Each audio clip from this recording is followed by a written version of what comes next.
After my emergency C-section, I wrote, "I can't move. Please help with the baby." No one replied. The next morning, my sister uploaded beach photos. Grateful for family. A month later, alone with the child, my screen lit up. 82 missed calls and a text from Dad. Send $6 today. I kissed my baby's head and replied. The nurse had just left the room. It was almost 3:00 a.m. The fluorescent lights buzzed overhead, and the only sound was my daughter's soft breathing in the bassinet next to me. I had just been wheeled out of the OR hours earlier after an emergency C-section. They had to put me under completely. I remember waking up confused, in pain, and terrified because I hadn't heard her cry yet. Turned out she was okay. Tiny, but strong. I couldn't move from the waist down. My body was heavy, my mouth dry, and there was this sharp, radiating pain in my lower belly every time I tried to shift. I reached for my phone and typed out what felt like a lifeline. I can't move. Please help with the baby. I sent it to the family group chat. My mom, dad, sister, brother, all of them lived within a 30-minute drive, some even closer. No one replied. I stared at the screen, waiting for the little typing dots to appear. Nothing. Not a single message, not even a seen checkmark. I must have dozed off for a bit, and when I woke up again, the morning light was pushing in through the hospital blinds. I tapped my phone again. Still nothing, until a few minutes later, a notification popped up. My sister had just uploaded new photos to her Instagram story. I clicked on it almost reflexively. It was her in a two-piece at some beach resort, cocktail in hand, flashing a perfect smile. The caption, "Grateful for family." I didn't cry. I just stared at the screen in a kind of stillness I didn't know I was capable of. It wasn't just that she was away, it was that she chose to be. While I lay there, barely able to move, feeding my baby with the help of a rotating crew of exhausted nurses. There was no father waiting outside the room. I hadn't heard from him since I was 3 months pregnant. We had been shopping for cribs when I told him I'd heard the heartbeat. He looked pale and left to get a bottle of water. That was the last time I saw him. The only person who showed up that day was my friend Zoe. She wasn't even in the group chat. He just knew. She brought snacks I couldn't eat, flowers I couldn't smell, and most importantly, she held my daughter for the first time when I couldn't. After 4 days, they discharged me. Zoe helped me get dressed, packed my bag, and pushed the wheelchair out to her car. My mom never showed. My dad texted congrats once. My brother didn't say a word. None of them came to see their granddaughter. I went back to my tiny rented apartment. 1 bedroom, barely enough space to walk around the crib, but at least it was mine. I propped myself up with pillows, cradled my daughter, and tried not to think about the things I didn't have. A month passed. The pain dulled, but I was still healing. I was breastfeeding, up every 2 hours, and doing it all alone. Then one night, my phone buzzed violently on the nightstand. The screen was lit up. 82 missed calls. Most were from my dad. Then a message popped up. Send $6,000 today. That was it. No punctuation, no hello, just that. My stomach sank. I read it again. Then I kissed my baby's head and replied. I replied with 4 words. For what exactly? It didn't take long. My dad called again. I didn't pick up. Then another text came in. Your brother's kitchen flooded. We need to redo the floors, plumbing, everything. Your mom says you've been saving up. We'll pay you back. I stared at it, trying to decide if I was more angry or more stunned.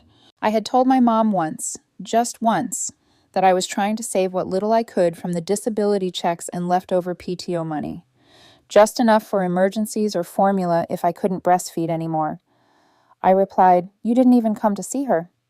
No answer. Not a single message back, but I could see he'd read it. The next day, Zoe dropped by with groceries. She didn't ask why I looked so done. She just looked around and said, want me to hold her while you shower? Afterward, I told her everything. The texts, the calls, the $6,000, the fact that no one, not a single one of them, had seen my daughter. She didn't try to calm me down. She didn't say it was just stress or hormones or that maybe they were just bad at emotional stuff. She just shook her head. They don't deserve either of you. It was about a week later when my mom showed up unannounced. She knocked like she had a right to. Zoe was over again folding baby clothes while I tried to soothe the baby who had started teething early. When I opened the door, my mom walked in like she lived there. No flowers, no gifts, not even a glance at the baby. She sat down at my tiny kitchen table and launched right in. She said they were counting on me, that it wasn't just about money, it was about being part of the family. That my brother, the golden boy, was going through a rough patch and they were stretched thin, that my dad was stressed, and I should understand what that does to a man's nerves. I stood there holding my baby, watching this woman who had carried me raised me, but couldn't lift a single finger when I was laid open on an operating table alone. Zoe came out of the bedroom, holding a bottle, and said flatly, "You should leave." My mom looked shocked, like she hadn't even noticed Zoe was here. She got up and said she didn't expect me to turn against my own blood. And then, as if that wasn't enough, she added, "Your brother says you've changed, that you're not acting like family anymore. That broke something. Not a dramatic shatter, just a clean, silent snap." She left. I didn't stop her. A week later, my brother texted me for the first time since I gave birth. Not to say congratulations, not to ask about his niece, just "Mom said you were rude. You could have helped." I stared at that text for a long time. I typed a response, deleted it, typed another, deleted that too. In the end, I said nothing. Instead, I opened my notes app, made a list of people who'd shown up when it mattered, and it had one name on it: Zoe. Then I started a new list, people I need to cut off. Guess who was on top? I didn't tell anyone. I didn't make a speech or send a dramatic goodbye text. I just started removing them. First, my brother, then my dad. I hesitated over my mom's name like it was some kind of betrayal, like cutting her off meant I was officially alone. But then I remembered her sitting in my kitchen a week after my C-section, pretending like nothing had happened, like I wasn't raising her granddaughter alone while still healing from surgery. I blocked her too. There was no peace, just a weird silence, like waiting for a storm that never came. I kept checking my phone out of habit. No one messaged. No one showed up, not even to check if I was okay. Zoe said that was proof of everything I needed to know. "They're going to come back," she said, "but not because they love you, because they need something." She wasn't wrong. A couple of weeks went by. Zoe brought groceries when she could. I stayed inside, focused on the baby, tried to ignore the anxiety that crept in around 2 a.m. when it was just me, the crying, and the dark ceiling. Some nights I whispered apologies to my daughter for bringing her into this mess, for not giving her a better family, for being too tired to do more. Other nights I just held her and swore I'd never be like them. Then came the knock. It was early evening and the baby had finally fallen asleep. I almost didn't answer. When I looked through the peephole, I saw my dad standing there like he had every right to be. He brought cheap takeout and an energy I recognized, like we were old friends reconnecting, like the last 3 months hadn't happened. He didn't ask how I was.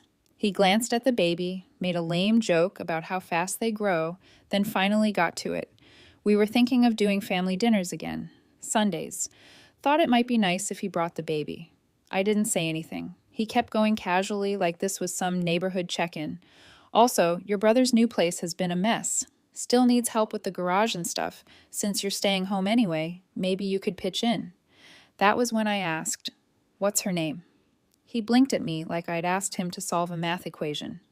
"What?" "My daughter." "What's her name?" He looked at the floor, then back at me. He didn't know, not even a guess. She was 3 months old. I didn't say another word, just opened the door and pointed out. He hesitated, muttered something about me being ungrateful, then left. That night, I held my daughter on the couch while Zoe sat beside me folding laundry. I told her everything. She didn't say, "I told you so." She just shook her head, then looked right at me. "You know what? If they come back again, I'll answer the door." I didn't laugh. I just stared at the baby and whispered her name, the one they didn't bother to learn.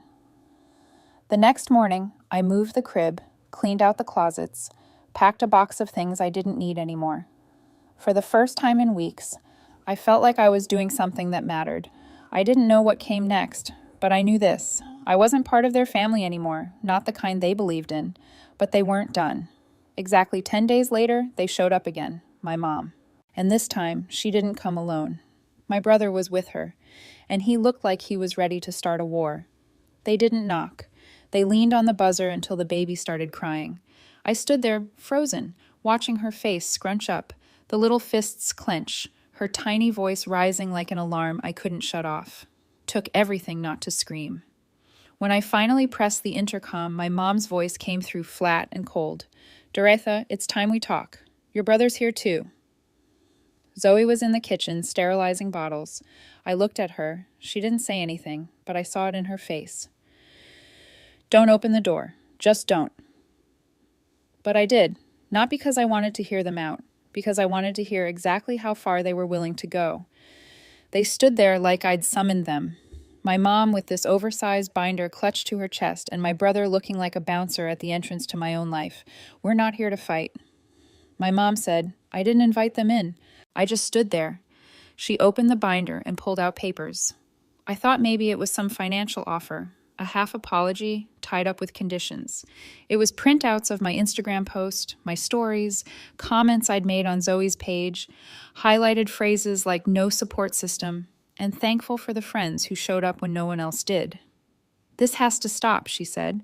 "We've seen what you're saying. You're painting a picture that's unfair." My brother crossed his arms. "We're your family, not your punching bag." "You weren't there," I said. "None of you came. We didn't know it was that serious." He said, "You knew I had a C-section and couldn't walk. That's serious enough." My mom held up a hand like I was being emotional again. "That's not the point. We're here because we want to work something out. You've got no job, no income, no support besides Zoe. We're offering help, financial, practical, but we expect respect." I couldn't even respond. It was like watching a stranger list the reasons why I owed them gratitude for abandoning me. Then she said it. "If you want us to help cover rent, we will, but you'll need to start showing up for the family. Your brother's house is still in chaos. You need someone to watch the place while the work gets done. You can stay there a few days a week." "Absolutely not." My brother shrugged. "It's not a big deal. It's just a dog and a contractor. You don't even work." That was when Zoe walked out of the hallway. She'd heard everything.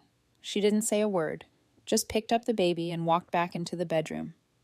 Then my mom said the thing that made my hands go cold. "We're also concerned about the baby. It's not healthy for her to be raised in isolation. If you can't manage, we're willing to help.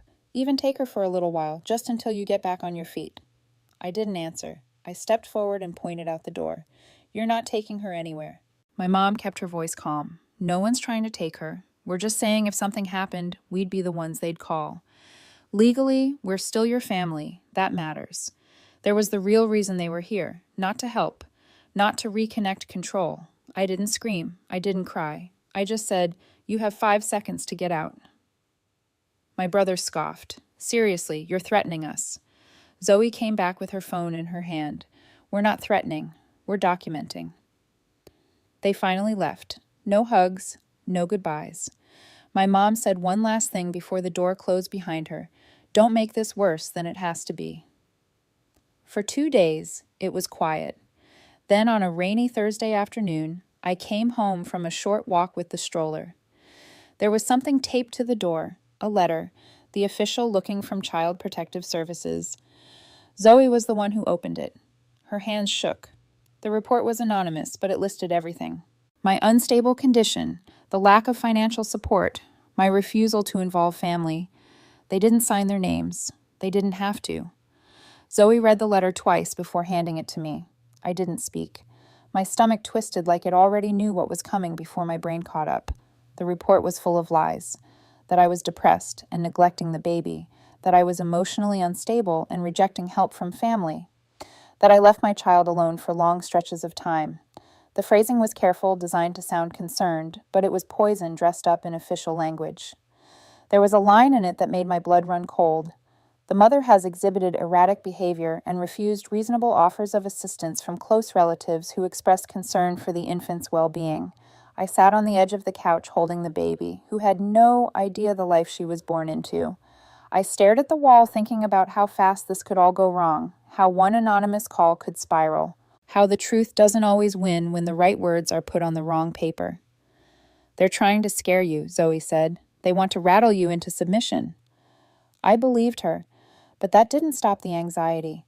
I barely slept that night, constantly checking if the baby was breathing, if she was warm enough, if the front door was still locked. Every sound outside made me jump. The next day, I called a lawyer. Zoe found the number. The consult was short and brutal. The lawyer said, "These cases usually went nowhere. If I kept records, if I stayed calm, if no one escalated, but the moment a caseworker showed up, I had to be perfect. No yelling, no panic, no reacting. You need stability," she said, "and if you don't have it, go where you can get it fast." That night, Zoe made me tea and told me what she'd been holding back. "There's another option," she said. "You remember your Aunt Renee?" I hadn't spoken to her in years. She was my dad's sister, the only person in that entire family who had ever sent me a real message after the baby was born. One line, "If you ever need a place, my door is open." She meant it. Zoe said. I reached out. "She's expecting your call." I didn't know what to feel. Moving away wasn't part of my plan. I wanted to raise my daughter here, prove I could do it on my own. But what was I proving, and to who? To people who were actively trying to ruin me. The next morning, I packed. Not everything, just the essentials. Baby clothes, bottles, documents, photos, diapers. Zoe helped tape the boxes. Neither of us spoke much. Every few minutes, she'd stop and say, "You're doing the right thing," like she was trying to convince both of us. I called my aunt that night. She answered on the second ring. Her voice was calm. She didn't ask questions, just said, "Come as soon as you can. You and the baby, we have space." I cried after I hung up. I didn't want to. I'd held it together for months, but this someone actually wanting us, that cracked something open. I didn't tell anyone in my family, not a word. Zoe took 2 days off work and drove us there herself, 4 hours straight. She didn't let me touch the wheel once. The baby slept most of the ride. When we pulled into Aunt Renee's driveway, I didn't expect to cry again. But then I saw her standing there on the porch, arms already out, and I felt something I hadn't in months. Z. She hugged me, kissed the baby's head, and didn't ask anything about the drama. Just said, "You're here. That's what matters." Inside, her husband had already set up a crib. That night, after the baby was down, I sat on their back porch with a blanket and tea, listening to the quiet. No intercom buzzes, no knocks, no tension pressing on my chest. Zoe sat next to me. "You good?" she asked. I nodded. Better than I've been in months, but I knew it wasn't over. The messages started again the next day. The messages started that morning. My phone had been on silent since we arrived, but I checked it out of habit while feeding the baby. 47 unread messages. The first was from my mom. "Where are you?" Then another. "You need to stop this nonsense before it gets worse." And then the real reason they noticed I was gone. "We have a contractor scheduled for Monday, and your brother can't take off work. We thought you'd be around this week to help." No mention of the baby, no asking if we were safe, just their plans, as if I was some side character in their lives. They expected to show up on cue. Then came the voicemails. My brother furious, my dad pretending to be calm but slipping into threats, my mom guilt-tripping like it was her superpower.